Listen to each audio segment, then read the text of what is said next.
धर्म प्रेमी सज्जनों, महाभारत के अंदर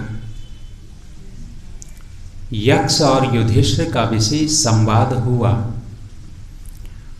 और उस विशेष संवाद में यक्ष ने युधिष्ठिर से लगभग 122 प्रश्न पूछे थे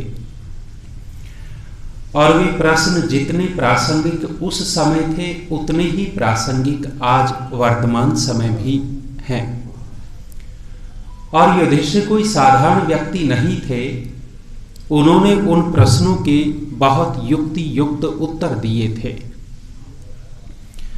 यक्ष ने पूछा कि युधिष्ठिर मुझे बताओ, विदेश में मित्र कौन होता है? युधिष्ठिर कहते हैं विदेश में मित्र विद्या होती है। घर में मित्र कौन होता है? कहा घर में मित्र भार्या होती है।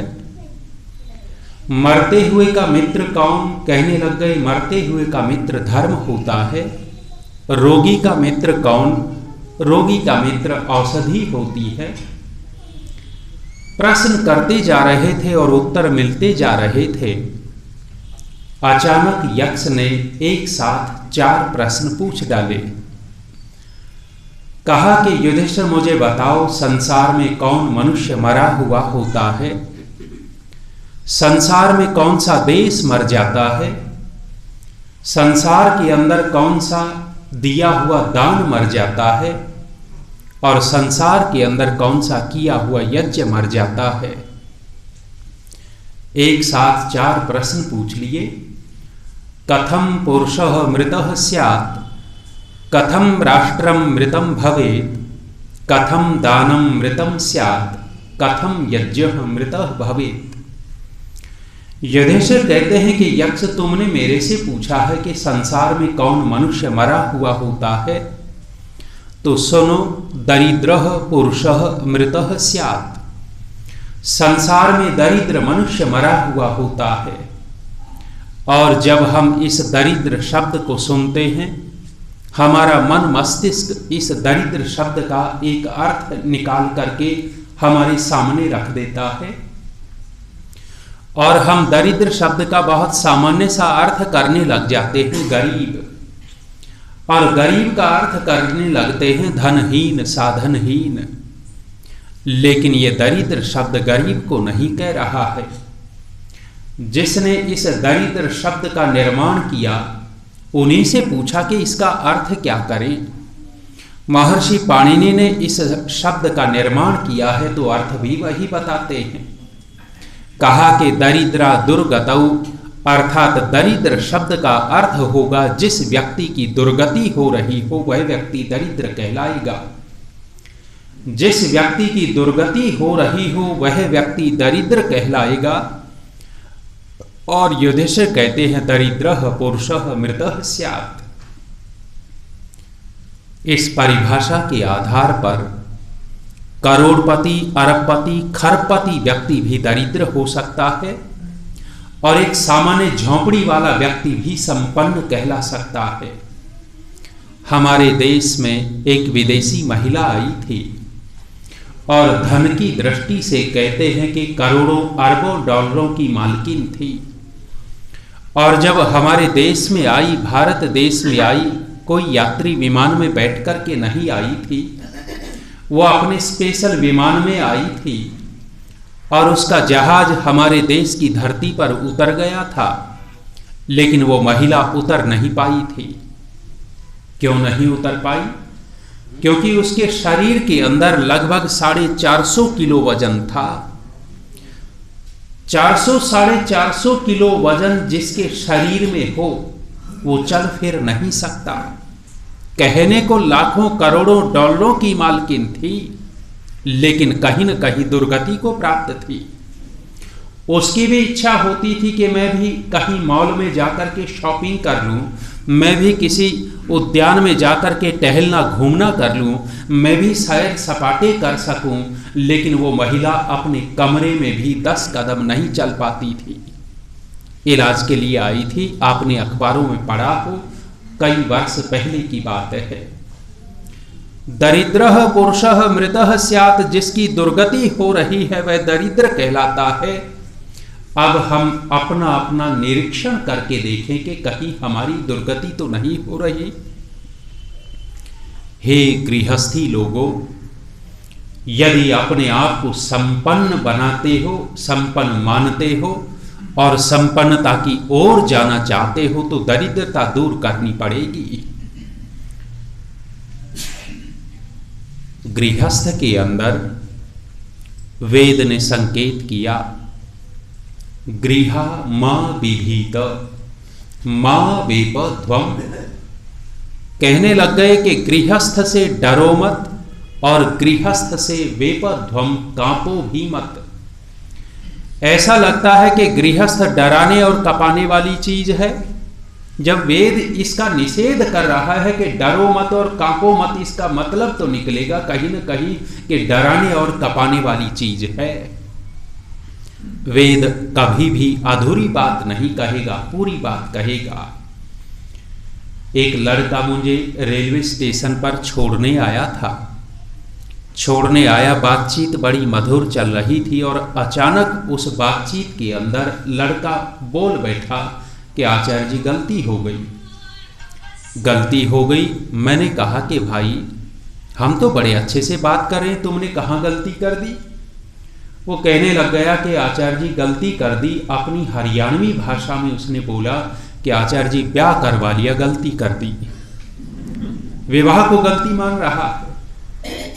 गलती कब ये महसूस होती है? जब आपस का समन्वय ठीक नहीं होता, आपस के विचार नहीं मिल रहे होते, आपस की संवेदनाएं एक दूसरे से जुड़ी हुई नहीं होती, तब गृहस्थ गलती अनुभव करवाता है। कहते हैं कि एक व्यक्ति ने तपस्या ज्यादा कर ली और भगवान जी प्रसन्न हो गए। प्रसन्न हुए तो भगवान ने कहा कि भाई मन्नत मांग ले, हम तेरे से प्रसन्न हैं। व्यक्ति को मौका मिल गया और मौका पाकर के कहने लग गया कि भगवान जी मैं शादीशुदा हूं, तो मुझे फिर से कुंवारा बना दे, फिर से कुंवारा बना दे। भगवान जी भी कहने लग गए कि पगले, मैंने तेरे को मन्नत मांगने के लिए कहा था, जन्नत मांगने के लिए नहीं कहा। सीधा जन्नत मांग बैठा। ये ऐसी बातें क्यों बनती चली गई? क्योंकि कहीं न कहीं गृहस्थ के आदर्श को दूर रख दिया है। इस प्रकार के व्यंग तभी बनते हैं जब आदर्श गृहस्थ दिखाई नहीं देता। गृहा मा विभीत मा वेपध्वम। समाधान करते हुए वेद ने कहा ऊर्जम बिभ्रत एमसी। अपने अंदर ऊर्जा पैदा करो और गृहस्थ के अंदर प्रवेश करके मनसा मोद मानः, मन से आनंद का भोग करो। गृहस्थ कोई सामान्य चीज नहीं है। सज्जनों माताओं, ऊर्जम बिभ्रत एमसी, वेद ने समाधान दे दिया।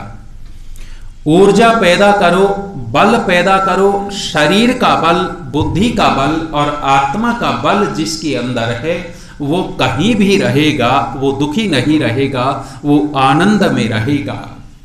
और गृहस्थ के अंदर तो बहुत आवश्यक है। यदि आत्मिक बल नहीं है तो मिलना बिछुड़ना गृहस्थ में ज्यादा रहता है। हम जैसे अलग हो गए, गुरुकुलों में रहते हैं, संबंधी जो थे वो छोड़ दिए हैं, घर छोड़ दिया है, जो वे अलग होंगे, बिछुड़ना होगा, हमें इतना कष्ट नहीं होने वाला।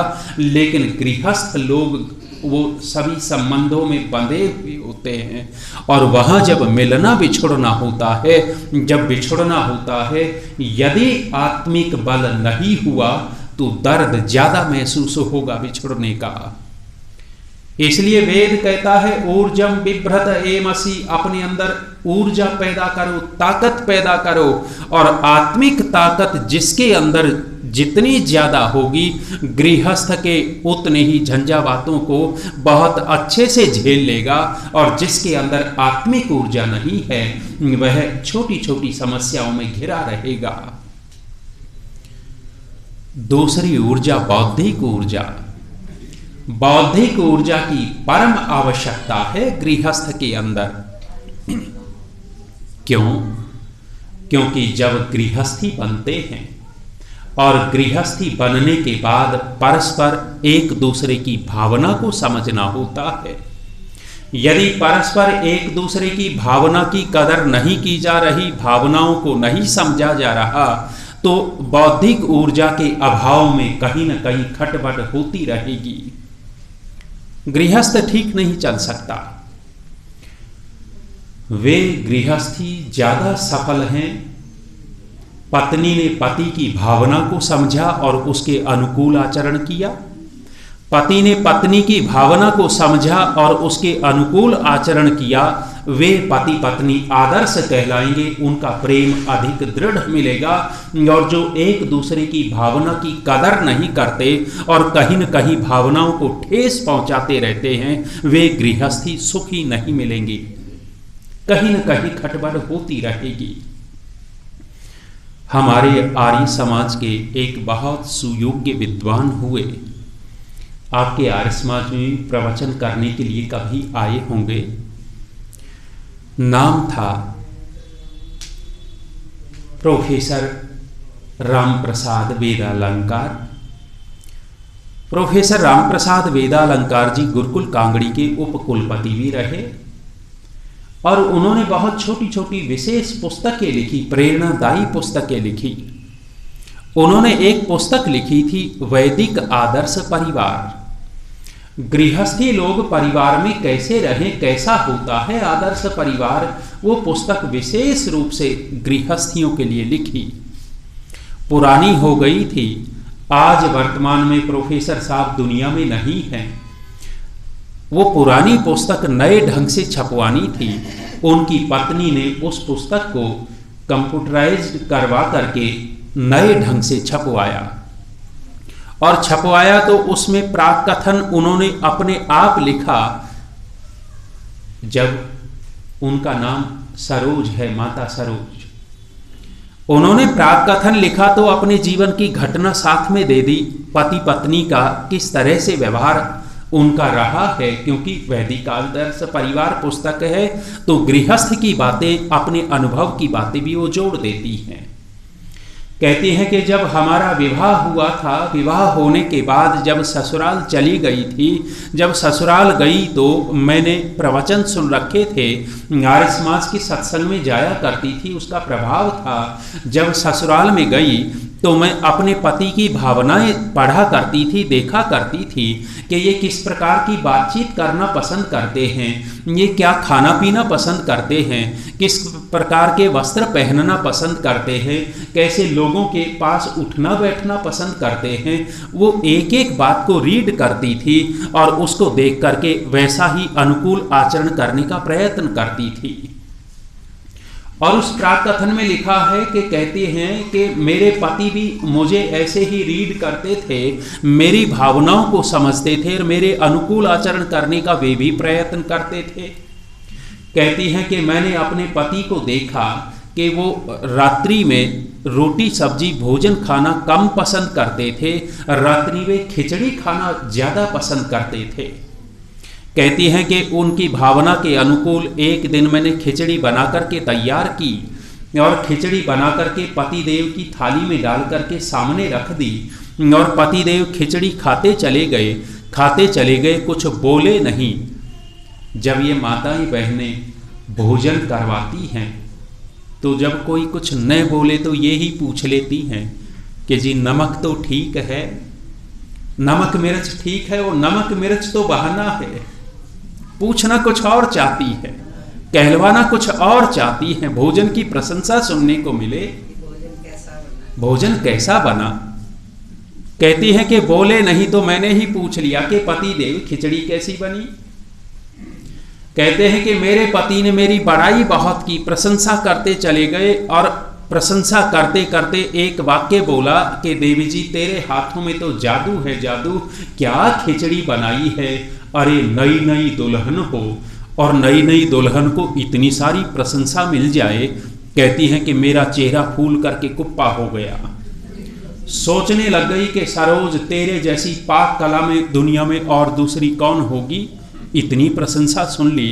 कहती हैं कि पतिदेव प्रशंसा करते करते एक शब्द बोल गए अंत में, लेकिन। ये लेकिन शब्द कितना खतरनाक है जानते हैं? किसी की भरपूर प्रशंसा करो और अंत में क्या बोल दो, लेकिन सारे किए धरे के ऊपर पानी फिर जाता है। कहती है कि मैंने प्रशंसा जो सुनी थी, मेरा चेहरा फूल करके कुप्पा हो गया था, जैसे ही लेकिन सुना मेरा चेहरा मुरझा गया और मैंने पूछे लिया कि लेकिन क्या हुआ। पतिदेव कहते हैं कि देवी जी खिचड़ी तो बहुत अच्छी बनी, लेकिन तूने खिचड़ी में हल्दी डाल दी, हल्दी डाल दी। इतनी सी बात थी। कहती हैं कि मैंने तत्काल भावना उनकी पकड़ ली कि खिचड़ी तो पसंद करते हैं लेकिन बिना हल्दी वाली खिचड़ी पसंद करते हैं। कहती हैं कि मैं भी कहाँ हार मानने वाली थी। जैसे ही उन्होंने कहा कि हल्दी डाल दी, मैंने भी हल्दी के 10 गुण गिना दिए तत्काल। हल्दी एंटीबायोटिक, हल्दी के ये फायदे, ये फायदे। कहते हैं उन्होंने इधर से मेरी भावना पकड़ ली। कहती हैं कि मैं अपने मायके आई, 1 महीना मायके रही और मन में आया कि पतिदेव बिना हल्दी वाली खिचड़ी खा सकते हैं तो तू क्यों नहीं खा सकती। और अपने मायके में पति की भावना के अनुसार बिना हल्दी वाली खिचड़ी खाने का अभ्यास करने लग गई।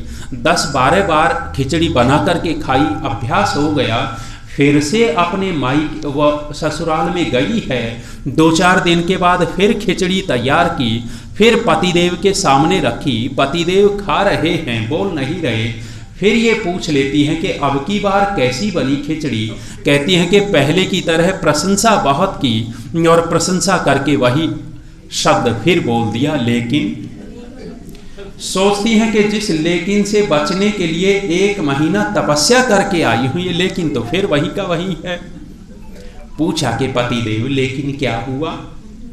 कहते हैं कि देवी जी खिचड़ी तो अब की बार भी बहुत अच्छी बनी है, लेकिन तूने खिचड़ी में हल्दी नहीं डाली, हल्दी नहीं डाली। वो कह रही है कि मैंने जैसे उनकी भावना पकड़ी थी, इन्होंने मेरी भावना पकड़ ली। मैं उनकी भावना के अनुसार बिना हल्दी वाली खिचड़ी खाने का अभ्यास कर रही थी और ये हल्दी वाली खिचड़ी खाने का अभ्यास कर रहे थे। कितना प्रेम होगा दोनों पति पत्नी में, कहाँ दरिद्रता आएगी। ऐसे गृहस्थी अभाव में भी प्रसन्न रह जाते हैं। कोई दुख तकलीफ संकट आ जाए तो भी उस समस्या का समाधान कर लेते हैं। और जो लोग आपस में एक दूसरे की भावना से नहीं जुड़े हुए होते, भावनाओं को नहीं समझ पाते, वे लोग छोटी छोटी बातों में आकर के कहा सुनी नोक झोंक चलती रहती है। ऋषि कहते हैं, वेद कहता है गृह मां विभीत, अपने गृहस्थ से डरो मत और इस गृहस्थ में जाकर के दरिद्र मत बनो, अर्थात अपनी दुर्गति मत करवाओ। यदि दुर्गति हो रही है तो दरिद्र हैं, और दरिद्र हैं तो समझिएगा कि मरे हुए हैं, और मरा हुआ न स्वयं गति कर सकता है और न दूसरे को गति दे सकता है। दरिद्रः पुरुषः मृतः स्यात्। आर्य समाजों में प्रायः दूसरी जगह कम जाना होता है, कभी कभी जाना होता है। आर्य समाजों में जाना ज्यादा होता है। आर्य समाजों की विडंबना एक देखी। मैंने देखा कि सरदार सिख लोग अपने छोटे से बालक का हाथ पकड़ करके गुरुद्वारे में लेकर के जाते हैं, लेकर के जाएंगे, उनकी जो भी परंपरा है वहां मत्था टिकवाएंगे। लेकिन आर्य समाज के अंदर ये विडंबना है कि बूढ़े बूढ़े तो आ जाएंगे, अपने बच्चे अपने बहुओं को अपने पोते पोतियों को नहीं लेकर के आते, नहीं लेकर के आते। परिणाम क्या निकलेगा? जब 8-10 साल का पोता पोती दादी को दादा को आर्य समाज के सत्संग में जाता हुआ देखते हैं, उस समय कहते हैं कि दादा मैं भी चलूंगा, दादी मैं भी चलूंगी। और दादा दादी क्या कहते हैं कि ना, सत्संग को हम देख लेंगे, तू अपनी पढ़ाई कर, अपनी पढ़ाई कर। अब आप देखिएगा कि उस समय उनकी आदत डलवाई नहीं। अब 18-20 साल के हो जाते हैं, तब दादा दादी की इच्छा होती है कि सत्संग में आए, आर्य समाज में आए। क्या तब आ जाएगा वो? नहीं आएगा। सज्जनों माताओं, कहीं न कहीं हमने अपने आर्य समाज की भी दुर्गति कर रखी है। नाराज मत होइएगा, कहीं न कहीं दुर्गति कर रहे हैं। और यदि इसी प्रकार से चलता रहा तो आर्य समाज का भविष्य क्या होगा, आप परिकल्पना करके देखिएगा। आदर्श गृहस्थ वो होता है जो अपनी परंपराओं से अपनी संतान को जोड़ देता है। विद्वानों से पूछा कि संतान का निर्माण कैसे करें जिससे हमारी दुर्गति न हो। विद्वानों से जब पूछ रहे थे तो विद्वानों ने कहा कि हमसे ना पूछो, फिर किससे पूछे? कहने लग गए कि ग से पूछो, क ख ग। कहने लग गए कि ग से जाकर के पूछो। लोगों का झुंड ग के पास गया और पूछा कि भाई तू संतान निर्माण का तरीका जानता है, हम गृहस्थियों को बता देंगे, तू बता देगा तो? ग कहने लग गया कि हाँ मैं जानता हूं, तो बता दे। ग ने कहा कि मेरे को लेकर के 5 शब्द बनाओ और 5 शब्द बना करके उनको जीवन में लागू कर लो, संतान का निर्माण हो जाएगा। पूछा कि कौन से शब्द? ग गर्भ, ग गोद, ग गृह, ग गुरु और ग गुरुकुल। कितने शब्द हो गए? 5 हो गए। और कौन से अक्षर से हुए? ग से ही हुए। वे कहते हैं कि गृहस्थ लोग गृहस्थी बनते क्यों हैं? गृहस्थ का मुख्य उद्देश्य क्या है? गृहस्थ का यदि मुख्य उद्देश्य देखा जाए, ऋषि दयानंद को पढ़ करके देखिएगा, एक एक छोटी छोटी बातों की परिभाषा महर्षि दयानंद जी ने दे रखी है। गृहस्थी की भी परिभाषा दी है। यदि मैं आप सबसे पूछूं कि गृहस्थी की परिभाषा क्या, कितने लोग परिभाषा बता पाएंगे? हमने एक पागल व्यक्ति से गृहस्थी की परिभाषा सुनी और जब उस पागल व्यक्ति की परिभाषा सुनी तो वर्तमान में वो परिभाषा सटीक होती दिखाई दी। उस पागल ने गृहस्थी की परिभाषा की कि जिसकी हस्ती गिर चुकी वो गृहस्थी, जिसकी हस्ती गिर चुकी वो गृहस्थी। वर्तमान में हो सकता है कहीं ठीक बैठती हो। महर्षि स्वामी दयानंद जी गृहस्थ का मुख्य लक्ष्य कहते हैं, गृहस्थ बनने का मुख्य तात्पर्य ये है कि उत्तम संतान का निर्माण कर देना गृहस्थ का मुख्य लक्ष्य है, मुख्य उद्देश्य है। और संतान का निर्माण करने के लिए ग कहता है, ग गर्भ, गर्भ से संतान का निर्माण होना शुरू होता है, गर्भ से संतान बनती है। यदि गर्भाधान की विधि नहीं जानते, गर्भ में शिशु है, उस समय किस प्रकार से रहना सहना चाहिए वो विधि नहीं जानते, संतान का निर्माण न कर पाएंगे। माता जी जब आई, चली जा रही थी, जब चली जा रही